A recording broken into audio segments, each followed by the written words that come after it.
চাঁদাবাজি, মামলা বাণিজ্য, দল করে নাই, পদ নাই, কিছু না, টাকা দেয় নাই, মামলায় নাম ঢুকাই দিছে। সত্য কি সত্য না? এর বিরুদ্ধে আমি রুমিন ফারহানা দলে থাকা অবস্থায়ও কথা বলছি। সত্য এবং সতের সঙ্গে আল্লাহর সাহায্য থাকে, আর যেখানে মালিকের সাহায্য থাকে দুনিয়ার কোন শক্তি তাকে পরাজিত করতে। প্রিয় ভাইরা আমার, 5 তারিখের পরে আপনারা দেখেছেন কিভাবে বাংলাদেশের সব জায়গায় চাঁদাবাজি, মামলা বাণিজ্য, দল করে নাই, পদ নাই, কিছু না, টাকা দেয় নাই, মামলায় নাম ঢুকাই দিছে। সত্য কি সত্য না? এর বিরুদ্ধে আমি রুমিন ফারহানা দলে থাকা অবস্থায়ও কথা বলছি। এই সত্য কথা পছন্দ হয় নাই। বিরোধী দলে থাকলে সত্য কথা মিঠা লাগে, সরকারে গেলে সত্য কথা তিতা লাগে। আমি কি করব? আমার কাজ সত্য বলা, আমি সত্য বলতেই থাকবো। যখন আজ থেকে 1 বছর আগে আমি চাঁদাবাজি নিয়ে বলছি, মামলা বাণিজ্য নিয়ে বলছি, বালু ব্যবসা নিয়ে বলছি, মাটি ভরাট নিয়ে বলছি, মানুষের দোকান দখল, ব্যবসা দখল নিয়ে বলছি, আমারে বলা হয়েছে এরকম করলে তো চলবে না, আপনার বিরুদ্ধে ব্যবস্থা হবে। এই যে দেখেন না, ব্যবস্থা হইল। 17 বছর যেই দলের পক্ষে কথা বলছি, সেই দল এখন ভাড়াটিয়া আনে নির্বাচন করার জন্য। লজ্জা লজ্জা।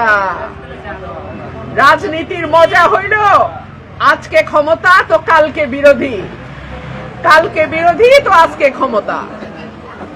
ক্ষমতায় গেলে সত্য কথা যদি হজম না হয় তাহলে কেমনে হবে? সত্য কথা যারা বলে তাদের কথা শুনে শিক্ষা নিলে দলেরও উপকার হয়, মানুষের উপকার হয়, দেশেরও উপকার হয়।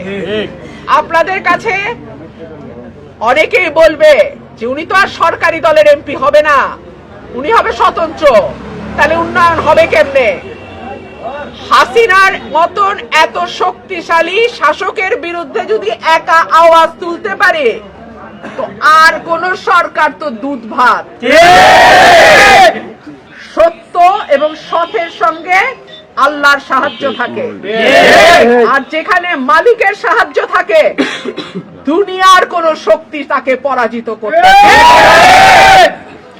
আপনাদের দোয়া, ভালোবাসা আগে যেমন পাইছি আগামীতেও চাই।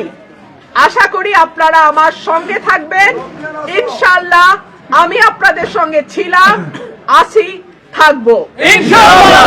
প্রিয় পাকশিমলে বাবা, চাচা, ভাইয়েরা, আসসালামু আলাইকুম। আল্লাহ যদি আপনাদের ভোটে আমাকে নির্বাচিত করে, আপনাদের যেই দাবিগুলো আছে ইনশাআল্লাহ এই দাবিগুলো আমি পূরণ করব। আপনাদের রাস্তাঘাট থেকে শুরু করে খেলার মাঠ, যাতায়াত ব্যবস্থা আমি নিজের চোখে এসেছি, বারবার দেখেছি, দেখি নাই? সুতরাং আশা করি আপনাদের কোনো দাবি অপূর্ণ থাকবে না। আর আপনাদেরকে আমি একটা প্রশ্ন করি, আল্লাহ যদি আমাকে আপনাদের এমপি নির্বাচিত করে, বাঞ্ছারামপুরের এমপির সাহায্য কি নিয়ে আমার চলতে হবে? কেউ যদি এই কথা বলে আপনাদের ভোটে আমি এমপি হইলে ওনার অধীনে কাজ করব, তেনার অধীনে কাজ করব, সেটা কেমন এমপি? সেটা কোনো স্বাধীন এমপি? সেখানে কেউ এমপি বলে? মানে বড় হুজুরে যদি হ্যাঁ কয় তবেই ছোট হুজুর নড়বে। তো এরকম এমপি কি আপনারা চান? ভোট দিবেন আপনারা, এমপি বানাইবেন আপনারা, আর ছোট হুজুর চায় থাকবে বড় হুজুরের দিকে। কেমন হবে? এটা চান? আমি আপনাদেরকে একটাই বলবো, গত 1.5 বছর, বিশেষ করে এর আগে তো 7-8 বছর 2018 সালের নির্বাচন থেকে আরম্ভ করে আপনারা কিন্তু আমাকে আপনাদের সাথে পাইছেন।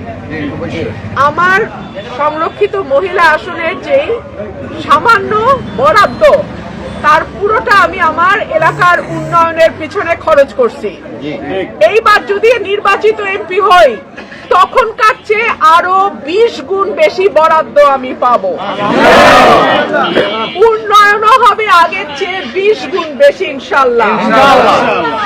সুতরাং আপনাদের কাছে আমার একটাই আবেদন, আপনাদের পরিবারের, আপনাদের মহল্লার এবং সর্বোপরি আপনাদের এলাকার সকলের দোয়া আমি চাই।